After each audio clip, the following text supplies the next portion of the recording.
Lena of the Brightblade clan looked just like me. Did I reincarnate as her?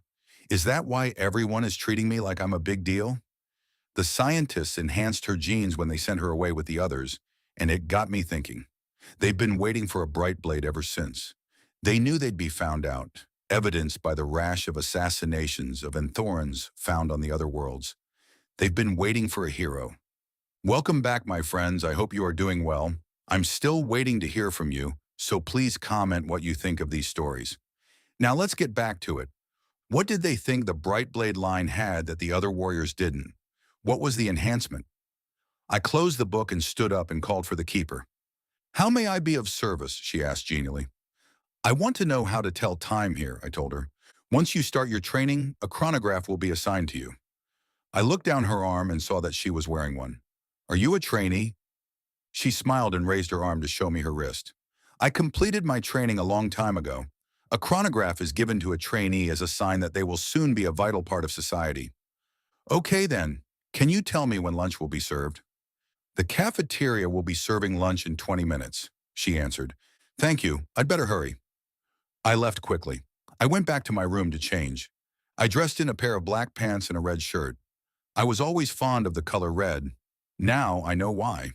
Aisha and the others were already seated, and they all greeted me enthusiastically. Hey guys, I said, and took my seat. Hello, did you find out when you start your training? Asked Gork. I go for my physical this afternoon, so I guess I start soon. That's wonderful.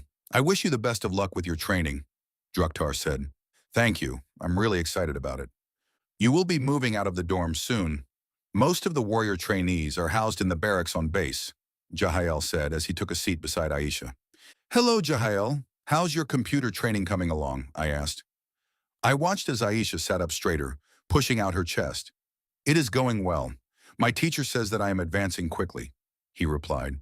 Then he turned to Aisha. I suppose you will be moving out to the medical facility soon too.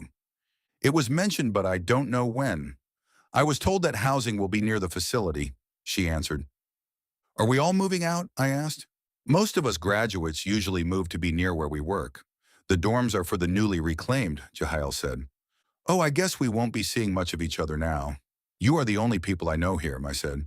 We can still get together to socialize. Although the cafeteria is always open to us, we can eat elsewhere too, or at each other's units, Aisha said. Let's all wait until we know where we'll be housed to make plans, Gork said. I stood up with my tray and waved. I have to go. Boehm is coming for me. I'll see you guys later. Boehm arrived as soon as I reached my room. I asked him to wait while I brushed my teeth. Take your time. Our conveyor isn't here yet, he told me. A few minutes later, I followed him outside. The conveyor was idling at the curb, but I didn't see the driver. Boehm explained that a conveyor can be ordered. He likes to drive, so he ordered one for us. Once we were on our way, I saw my chance to ask some questions. From him, at least, I knew I'd get some straight answers. Boehm, what can you tell me of my ancestor, Lena Brightblade? I read about her at the library. Boehm chuckled. We weren't supposed to tell you anything about her, but I suspect that you know some of the story. Lena Brightblade was a brilliant warrior. She was a general in the command of several fleets of space fighters. Her strategies were magnificent. She was also very precious to us as a female because she could carry the next generation of Leyak wielders. So when that final battle got too hot, another was sent in her place to keep her from harm. Her first officer was sent in to finish the job, but he failed. His ship was destroyed. She got angry and commandeered a ship against orders and took to the skies. We had intel that Oftha was on the mothership and it was coming into range. Single-handedly, she fired on the ship and destroyed it and everyone on board, Boehm recited. I don't understand. If her actions caused the Frogans to destroy the planet, how was she a hero? The Frogans lost the only legitimate heir and leader of their kind at the time. He was young and unmated. He had no heir, and losing him left them without leadership. It gave us time to regroup and organize our escape. When they got themselves organized, they had fired on a deserted planet. One thing about Lena's descendants is that they carry her intellect and the Leyak. What's Leyak? I asked. This special ability keeps popping up, and I was no closer to knowing what it was. The scientists never said. It is a knowledge that is lost to us. We only know that only a select few of men and women had the Layok. In thousands of years, you are the only warrior named Brightblade. Your clan is revered, and your brother is as valuable as you are, Boehm said. Do you know what this official entails? Now I was worried that I was going to disappoint everyone. No, I do not. The elders believe that the only way to determine that the abilities have emerged is to have the candidate be clueless of the history. Since you have discovered some of it for yourself, it will be interesting to see how you will do on the tests. We drove in silence for a while. I needed to think. Even with all that I learned of Lena, I felt that I didn't know enough. She was a skilled warrior who had some sort of superhuman ability, and they seemed to think that I might have inherited it. No pressure here. When we arrived, Boehm ordered the elevator to take us to the testing center. The elevator went up, and when we stepped off, Boehm left me in the waiting area. There were other people waiting also, and I said hello. I kept my eyes trained on the posters on the wall about diets and exercise.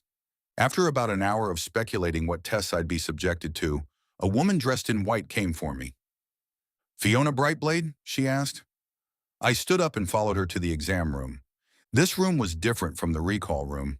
There was a bed in it and a crap load of instruments on a trolley beside the bed.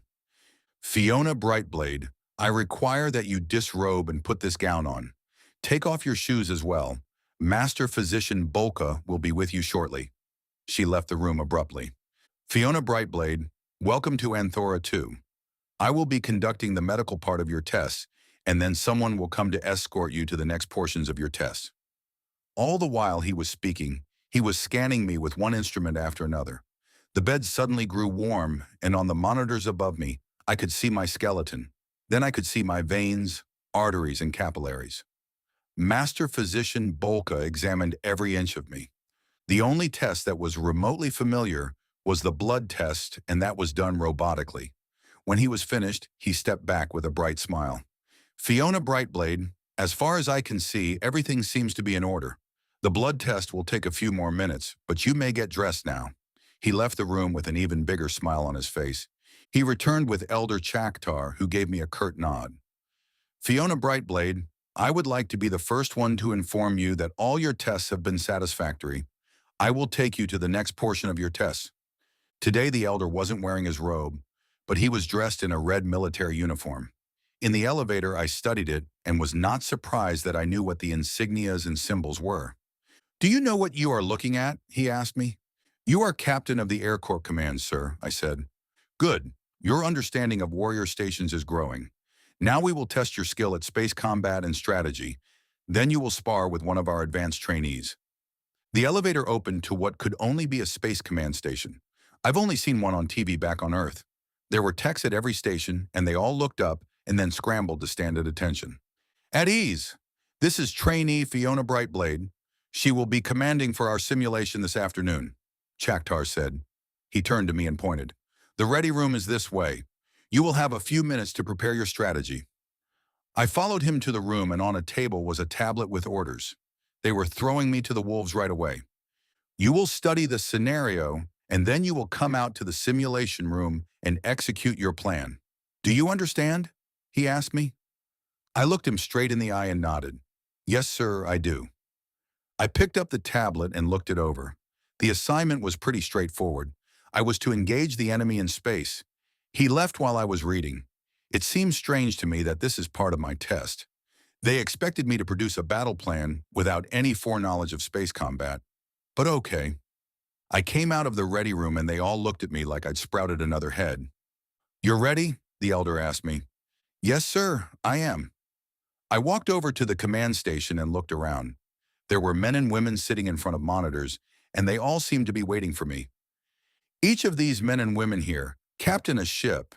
You speak your commands and they will follow and execute them." "Cool, let's begin," I said. A big screen opened up to show outer space. My ships were positioned facing the enemy in a straight line.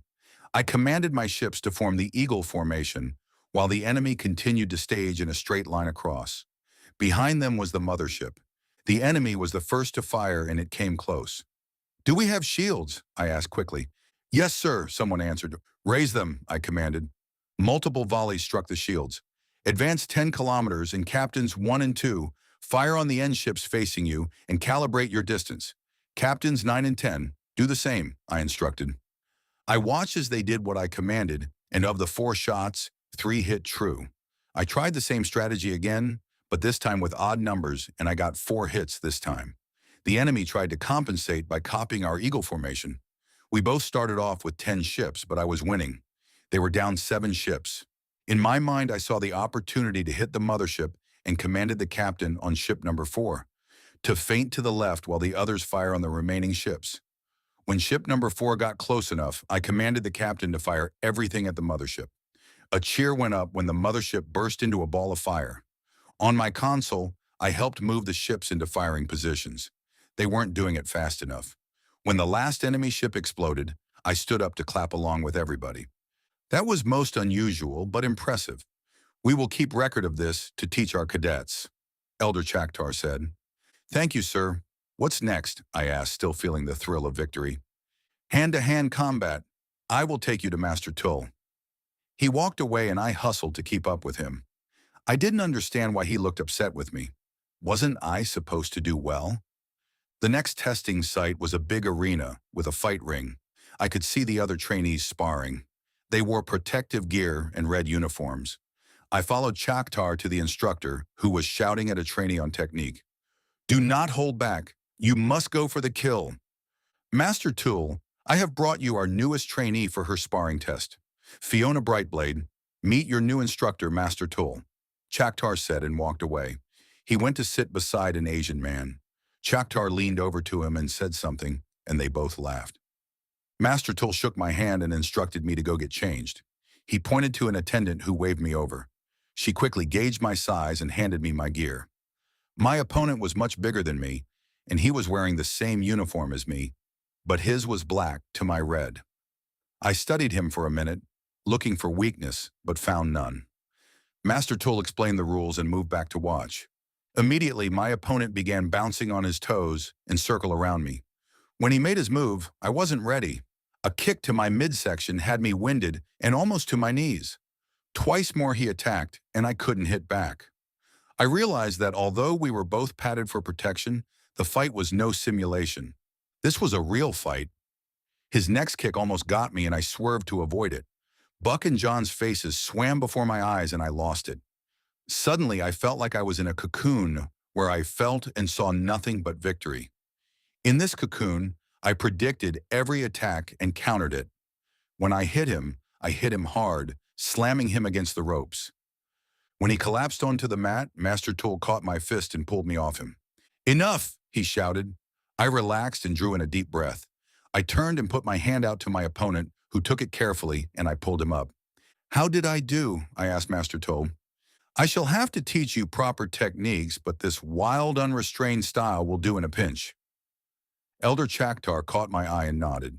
He turned to the man sitting beside him and said something to him, and the man left. Tomorrow you will report for warriors training at Sector 4.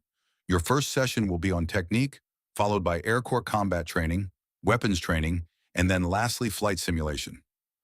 What time should I report, sir? I asked, feeling excited that I was finally going to get the training to save my brother. 0800 sharp, trainee Brightblade. I went to change and the elder was waiting for me. He took me back to Boehm. In the conveyor, I asked Boehm how I was getting to Sector 4, and he pointed to the seat beside him. In a box was my chronograph. As I fastened it onto my wrist, I asked him when would they tell me my test scores. He looked at me solemnly. The fact that you will start training means that you have potential, trainee Brightblade. There are those who would wish to see you fail, just out of spite and nothing more. Your family's name has been revered for a long time, and to finally have you here is a miracle. All Anthora wishes to survive, but jealousy may be our downfall. Keep your eyes open and be careful who you trust. Boom, I am way ahead of you on that. Elder Chaktar has already shown his hand, and I know I will have trouble from him. Don't worry about me, I told him. It was late and I hurried to go change. I took a shower to relieve my sore body. Because I kicked ass today, I wore my mood dress. I stepped out of my room with my dress glowing green. The others were just arriving as I neared the cafeteria. We heard you did well, Aisha said. She hugged me close and patted me on the back. The others weren't as enthusiastic but shook my hand. What did you hear? I asked. One of my colleagues told me that he acted as captain on your simulation. He said you were brilliant, Druktar said. I thought so too, but Elder Chaktar didn't make me feel like I did well, I replied. Elder Chaktar resents anyone who is better than him, he said. Too bad for him, Aisha joined in. At the medical facility, I overheard Master Physician Bolka say that you were in perfect health. Elder Ulla's son was your sparring partner. Did you know that? Ming asked me. I turned to her in alarm.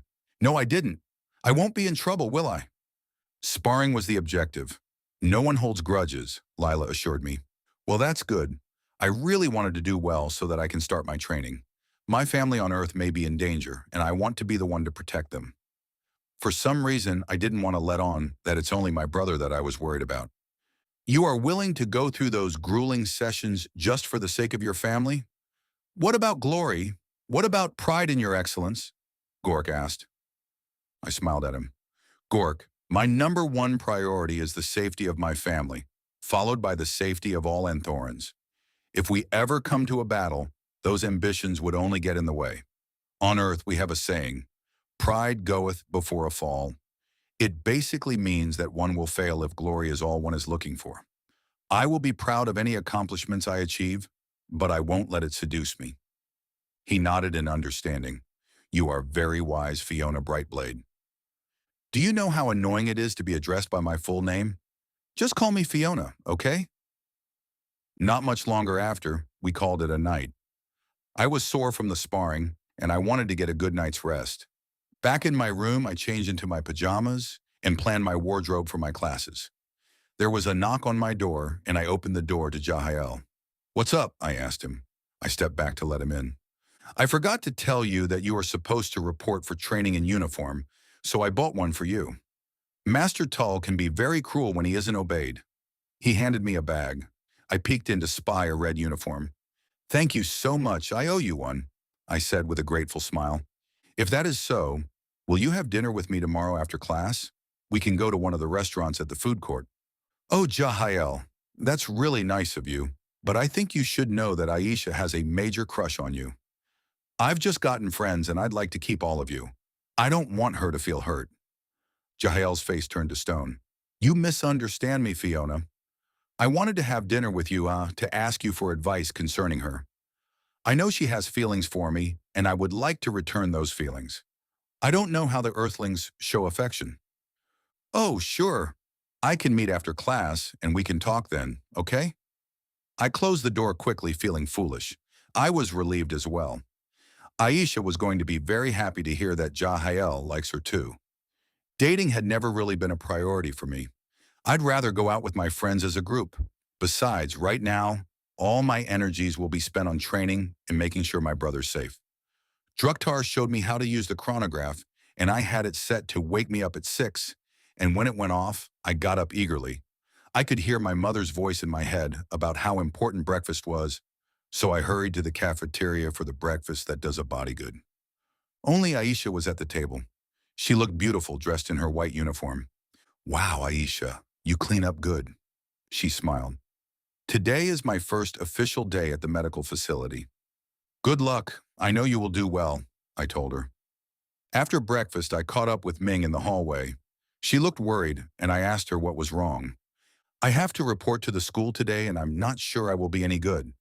Ming, you are a teacher. It's your path, isn't it? Yes, it is. As soon as I arrived here, I knew that it was what I was meant to do. My fear is that I won't be able to teach the young ones, she explained. I was in shock. For some reason, it didn't occur to me that Anthora Two had children. How young are they? I asked. They are age 5 through 7. I only trained with holograms. These will be real live children, she wailed. Look, stop worrying. Children that age are very easy. You march into that classroom and teach them. You really think I can do it? Of course I do. You said so yourself. It is your path. Stop doubting yourself. Ming threw her arms around me in a hug. Thank you so much. I looked at my chronograph and urged her outside just as the conveyors were arriving. The conveyors were huge bus-like vehicles, and there were signs on the front of each. I waved to Ming, who hurried to hers while I rushed to line up for mine. The ride to Sector 4 Warriors Training Center took a half hour. Inside the building, the room was huge. Trainees scurried to go sit on mats on the floor. There weren't any spots up front, so I ended up in the back. I spied a free mat further up from where I was sitting and went to it, but a trainee put his hand on it. He said that it was taken. Okay, so that was the way it was going to be. That's fine, I thought. Sooner or later, they were all going to have to spar with me. Once I learned the proper techniques, it'll be on. I learned that as a trainee, my chronograph tracks me and tells where I am supposed to be. Right now, it had me in physical combat training class.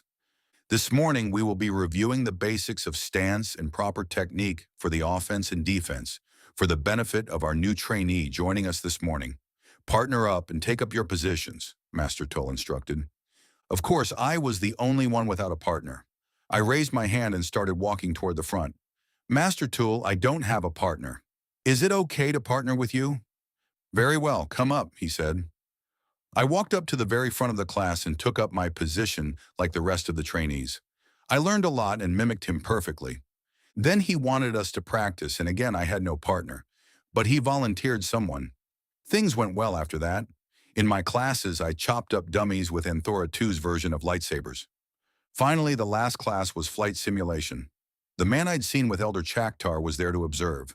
The more he pretended that he wasn't watching me, the more I was convinced that he was. Master Fontaine was very interested in me, and since he allowed someone to watch me, I didn't feel comfortable with him. No one befriended me in the classes, and I tried not to take offense. After all, I wasn't there to make friends.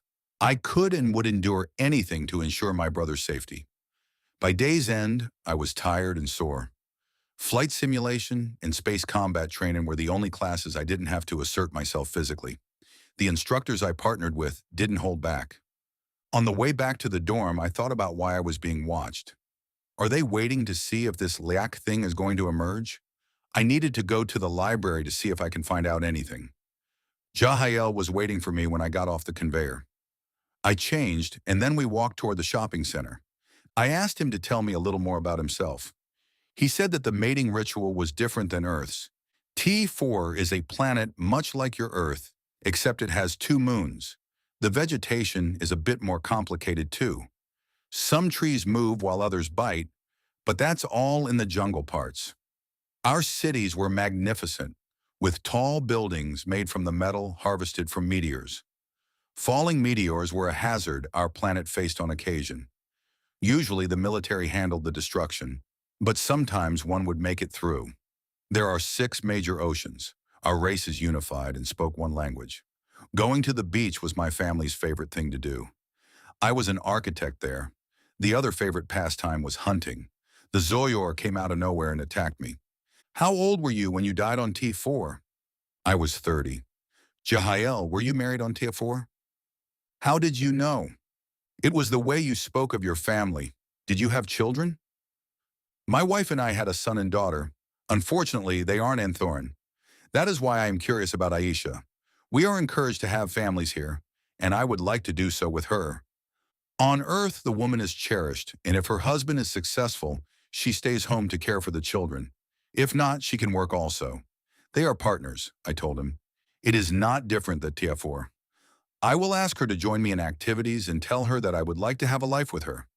No, not really. Aisha really likes you, and I think you two would make a great couple. We returned to the dorm and I hurried in. 20 minutes later, Aisha came over. She looked happy. Jahael wants to take me out, she gushed. Before she could say anything further, our chronographs chirped. Severe storm warnings were being broadcasted. We were warned to stay indoors. What does high winds and cold air feel like?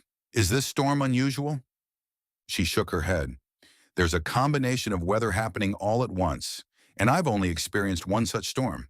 It has to do with the original state of the planet before we came here. The planet used to have severe storms all the time. That's probably why the originals lived alternately underwater and land. They were adaptable that way. Normally the weather is mild with the occasional rain. Will we be able to go to work and classes in the morning? That depends on how long the storms last. How long did the one you experienced last? 3 long days, and it was scary. The ground shook and the windows rattled. We had tornadoes, sleet, and rain. We were assured that we wouldn't come to any harm, but I had my doubts. Our chronographs chirped once more. This time, it was to cancel training classes and only medical facility, Air Corps, and communications personnel were to report to work. In the morning, I'll be getting a conveyor to the medical facility. I'll be needed to treat the injured. That seems strange to me. Why would you be treating anyone if we've been warned to stay indoors?